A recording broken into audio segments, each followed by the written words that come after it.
नमस्कार दोस्तों, study with पवन प्रदीप में आप सब लोगों का स्वागत है। दोस्तों, चर्चा की जा रही है कक्षा 7 हमारा अतीत पाठ नंबर 3 दिल्ली के सुल्तानों के विषय में हम चर्चा करेंगे। इससे पहले मैं आप लोगों की जानकारी के लिए बताना चाहूँगा कि हमारे इस यूट्यूब चैनल के माध्यम से प्रतिदिन कक्षा 6 से 12 तक की NCERT किताबों के आधार पर चर्चा की जाती है और साथ ही साथ हम इसके अभ्यास प्रश्नों पर भी चर्चा करते हैं। जैसे कि आप लोग अगर हमारे पिछले वीडियो को देखे हैं या चर्चाओं को देखे हैं तो मैं आप लोगों के लिए बताना चाहूँगा कि यह 6 से 12 तक के बच्चों के लिए तो काफ़ी महत्वपूर्ण सीरीज है और साथ ही साथ उन प्रतियोगी परीक्षाओं में भाग लेने वाले लोगों के लिए भी काफ़ी महत्वपूर्ण है, क्योंकि NCERT से प्रत्येक परीक्षा में प्रश्न पूछे जाते हैं। आइए चर्चा शुरू करते हैं। हमने अध्याय 2 में देखा कि कावेरी डेल्टा के आसपास बड़े राज्य बने, बड़े केंद्र बने,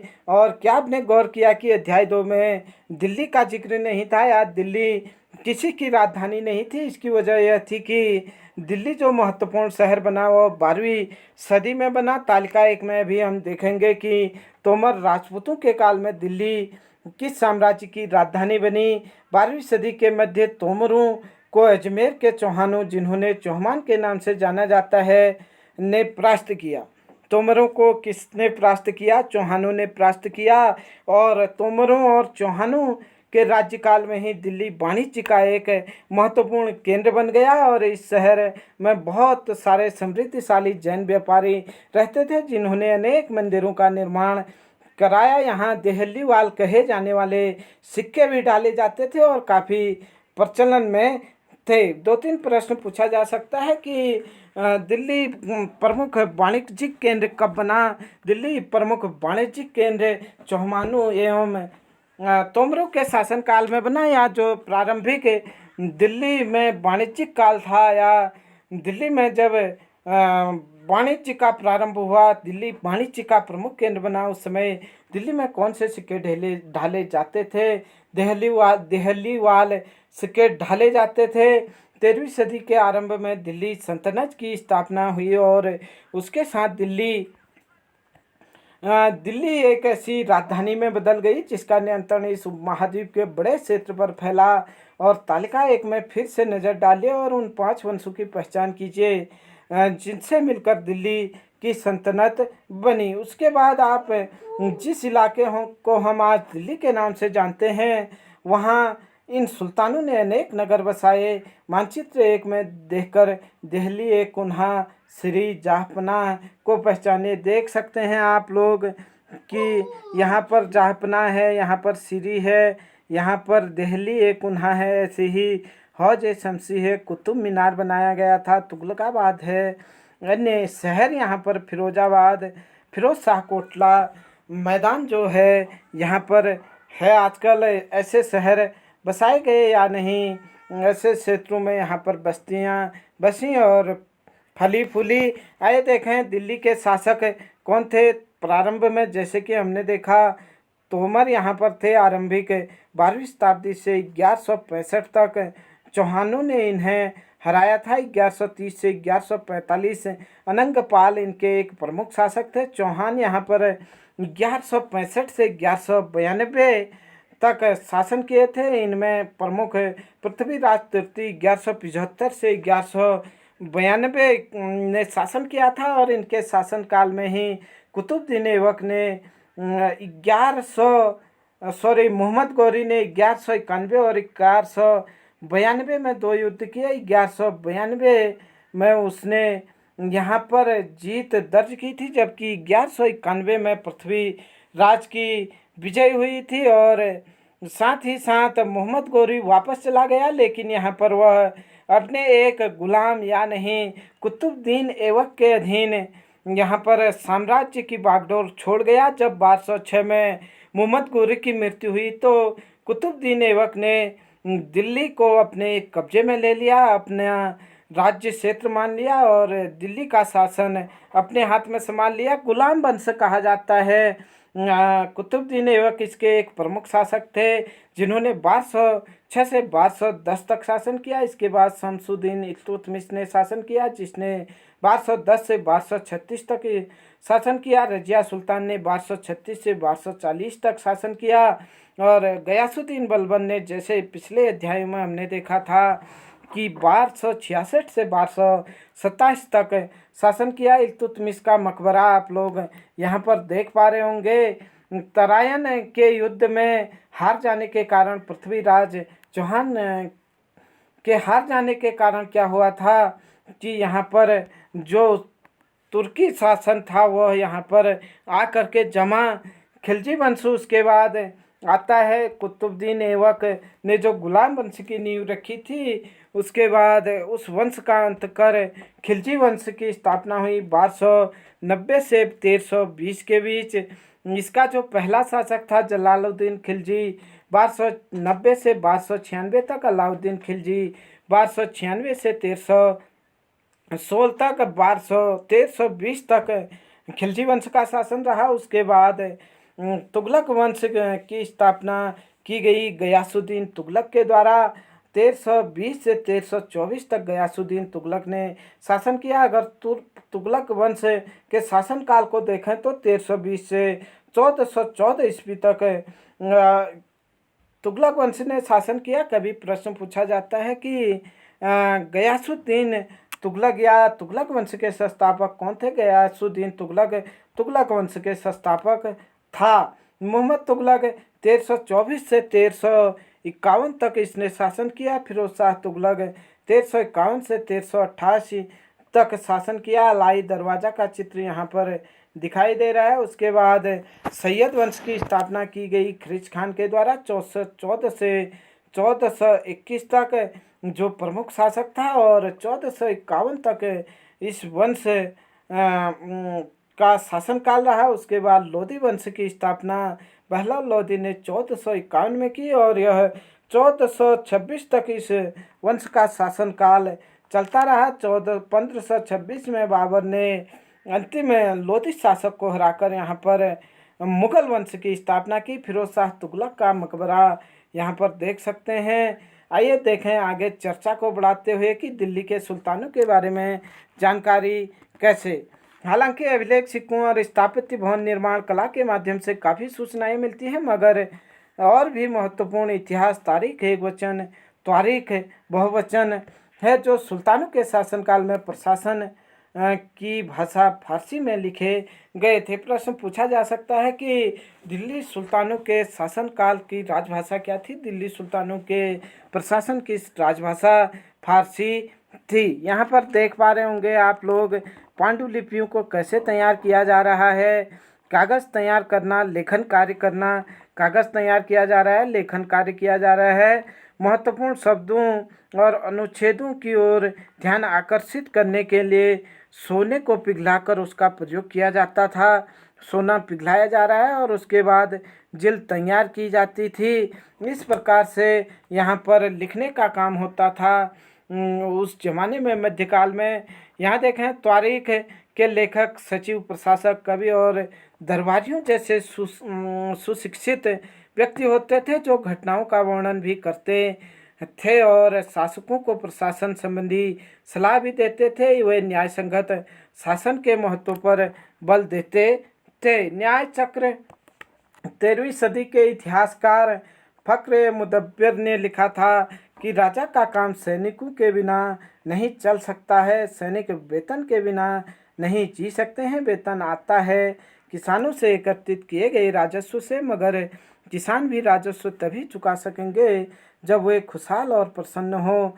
ऐसा तभी हो सकता है जब राजा न्याय और ईमानदार प्रशासन को बढ़ावा दे।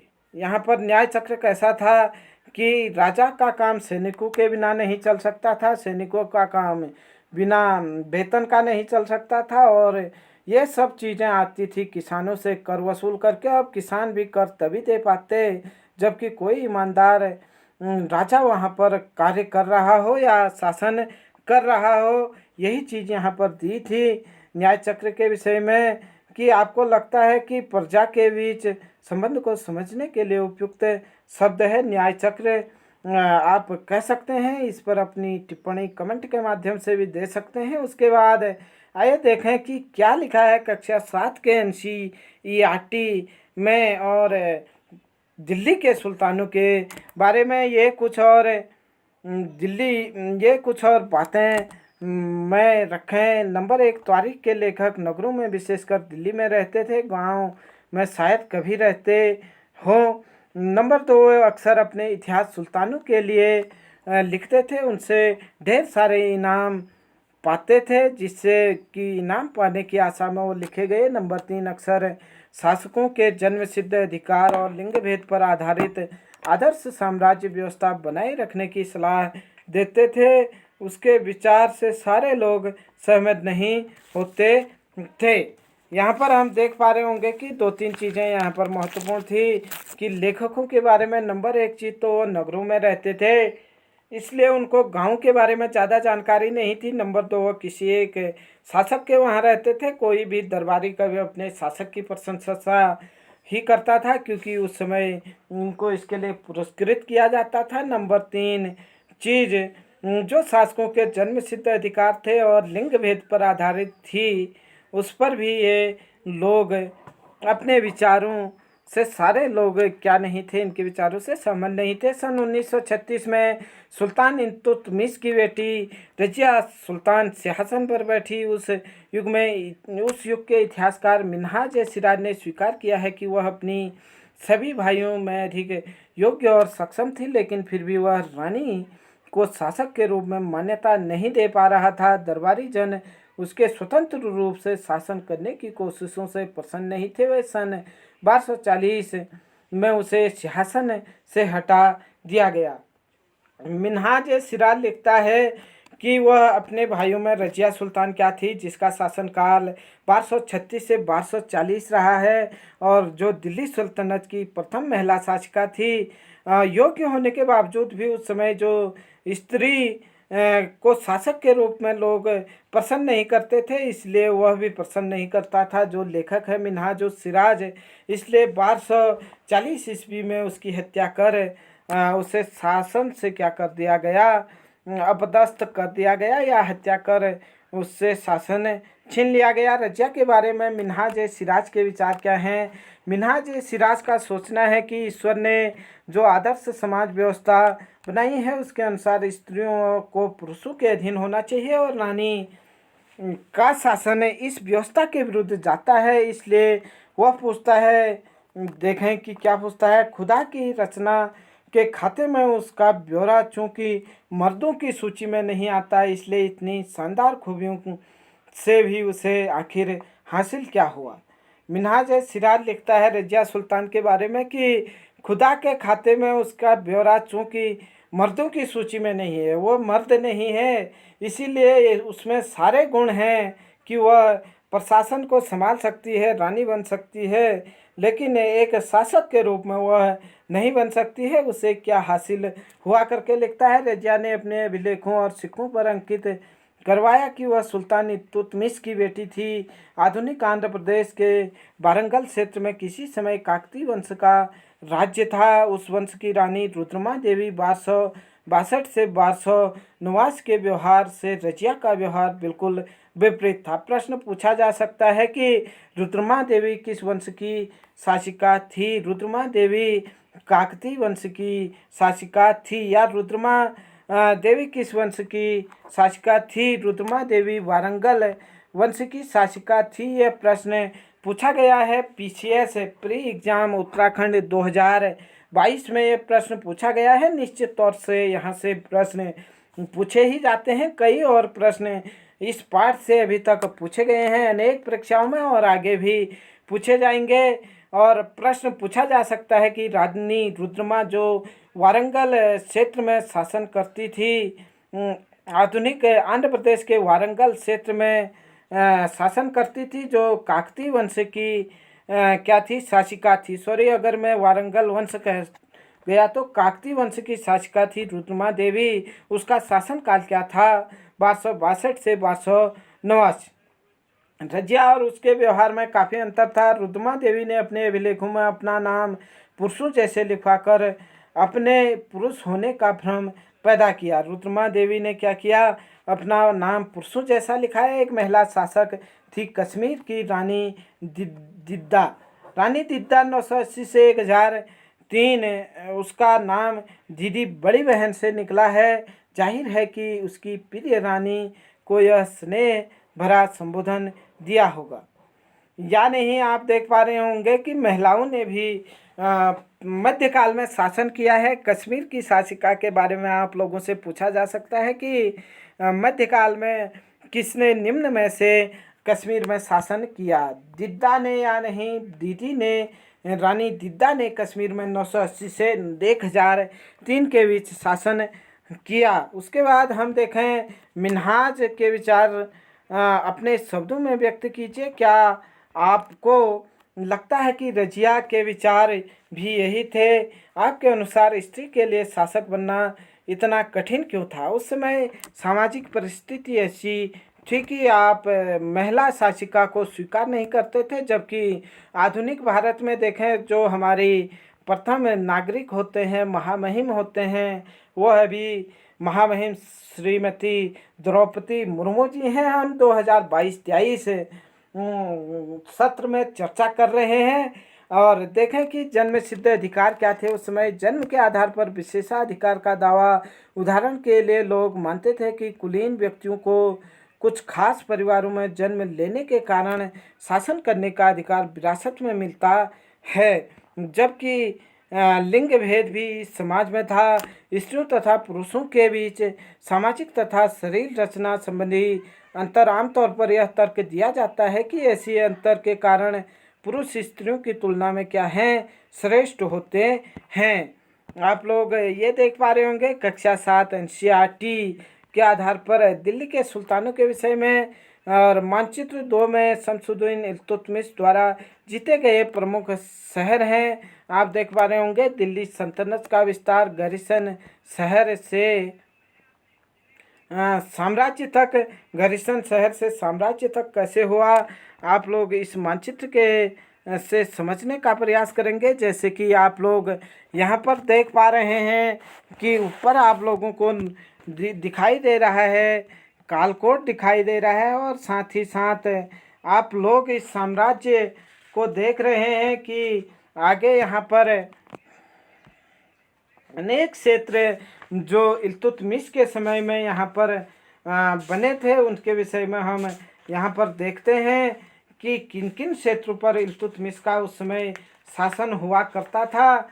और यहाँ पर आप लोग देख पा रहे होंगे कि सबसे ऊपर आप लोग देख पा रहे होंगे कि काजकोट है, काजकोट के नीचे नंदाना है, नंदाना के नीचे लाहौर है, लाहौर के नीचे आप लोग देख पा रहे होंगे तबर हिंद है। अगर आप कक्षा 7 में हैं तो किताब में आप लोगों को ज़्यादा स्पष्ट दिख रहा होगा। कोहराम है, उसके साथ साथ सुनाम है, उसके नीचे आप देखेंगे तो बारवाला है, उसके नीचे आप लोग देखेंगे तो बारन है, उसके नीचे दिल्ली, यहाँ पर जो राजधानी हुआ करती थी दिल्ली है, उसके साथ साथ मंददौर है, यहाँ पर कोल है, बदायूं है, आप लोग यहाँ पर देख रहे हैं अजमेर है जो राजस्थान में आजकल आता है, कालची है, साथ ही साथ यहाँ पर शाम मानक है, और साथ ही साथ मुल्तान उच्च और रणथंभौर,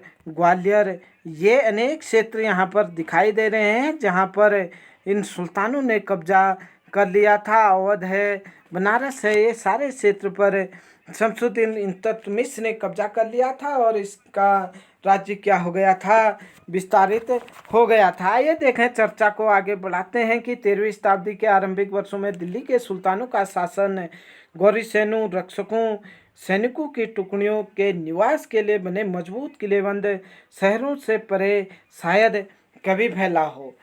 13वीं शताब्दी या नहीं 1299 तक तो शासन किले बंद होते थे, मतलब एक आसपास के क्षेत्रों में ही हुआ करते थे, छोटे छोटे राज्य हुआ करते थे। लेकिन 13वीं शताब्दी में क्या हुआ कि शासन बहुत बड़े क्षेत्रों में फैलने लग गए।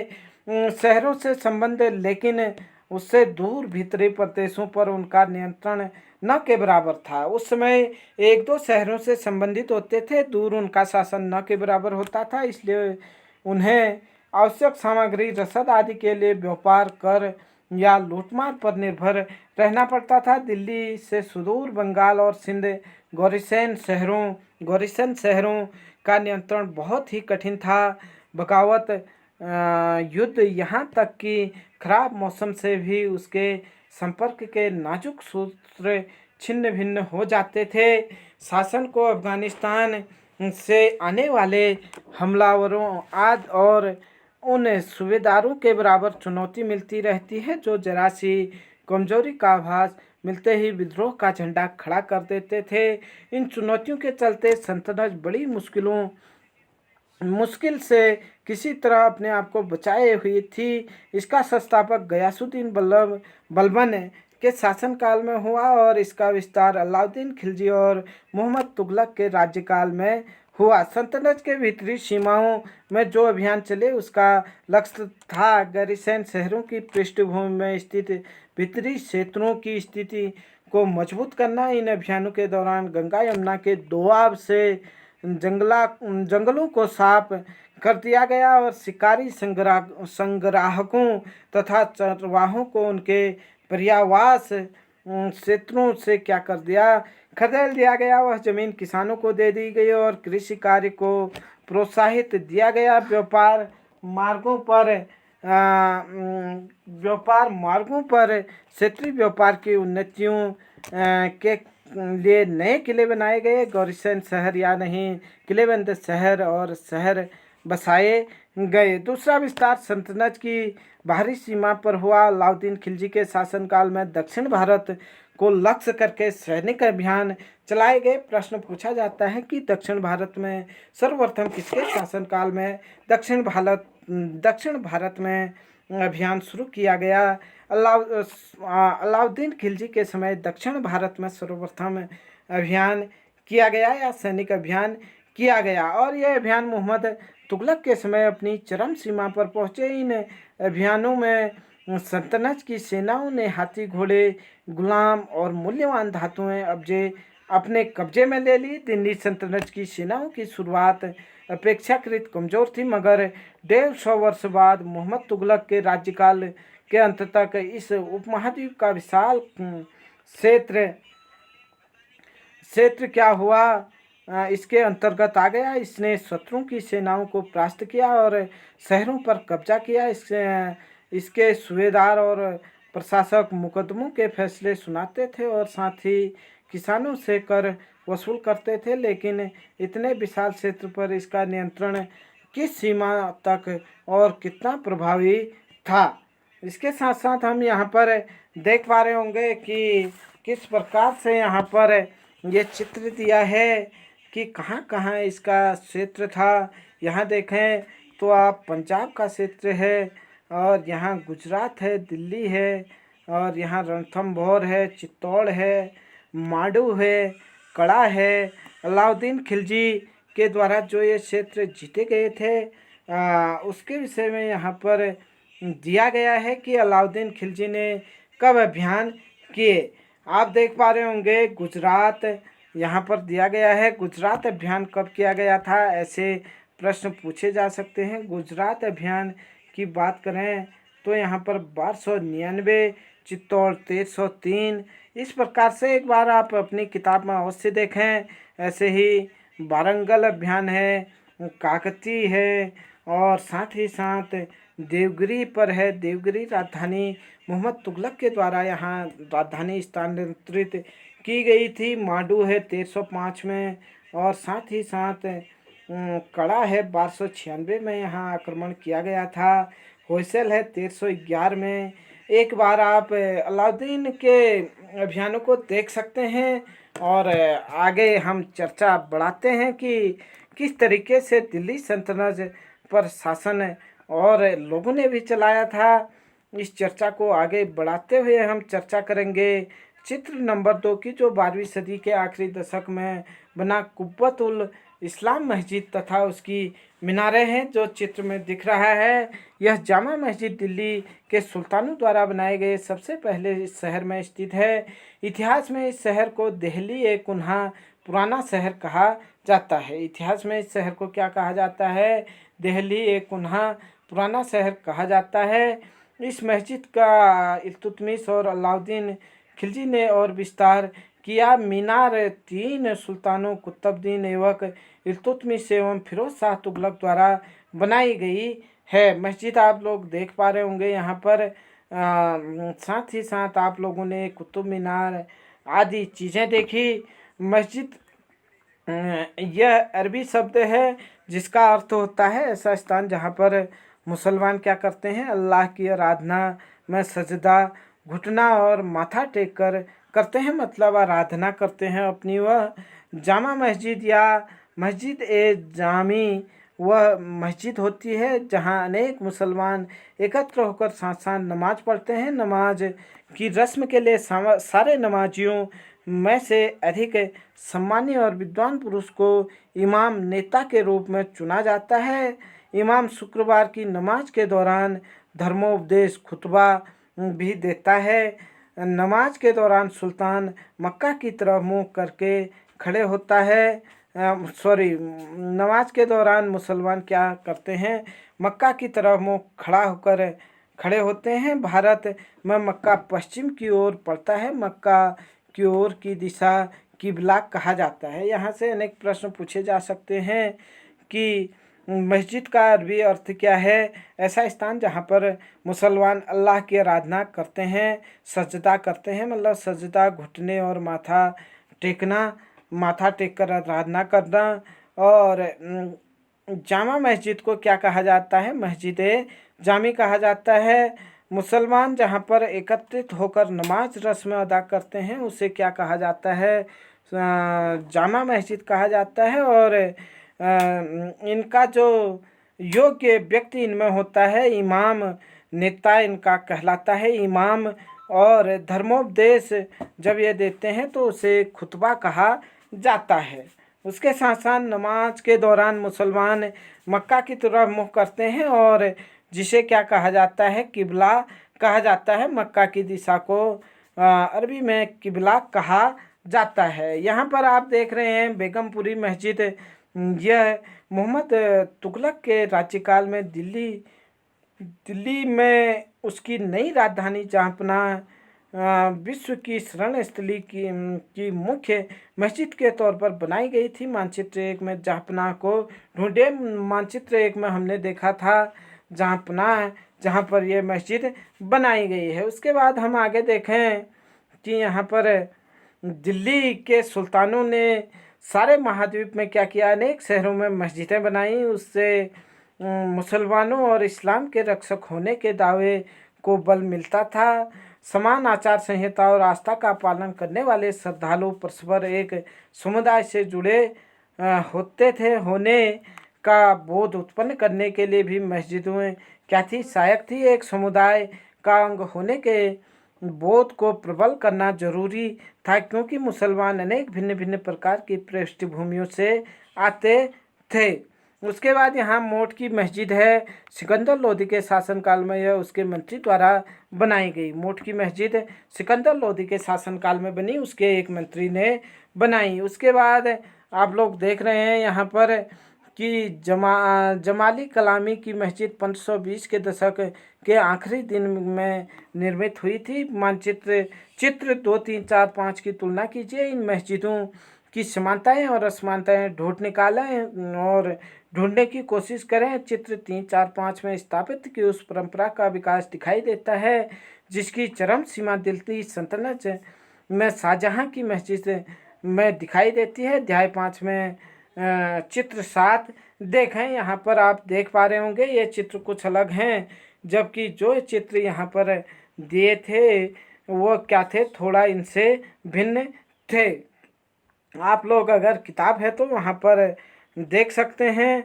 और साथ ही साथ मैं आप लोगों की जानकारी के लिए बताना चाहूँगा कि हमारी यह चर्चा प्रतिदिन रहती है और ये चर्चा लगभग एक पाठ को हम दो भागों में बांटकर देखते हैं। उसके बाद हम अगले भाग में इसमें जो चीज़ें शेष रही हैं उस पर चर्चा करेंगे। मिलते हैं जल्द ही, तब तक के लिए आप हमारे साथ यूं ही बने रहें। लाइक करें, शेयर करें, कमेंट कर बताएं कि कौन सी कक्षा की एनसीईआरटी सबसे पहले पढ़ा दी जाए। जय हिंद, जय भारत।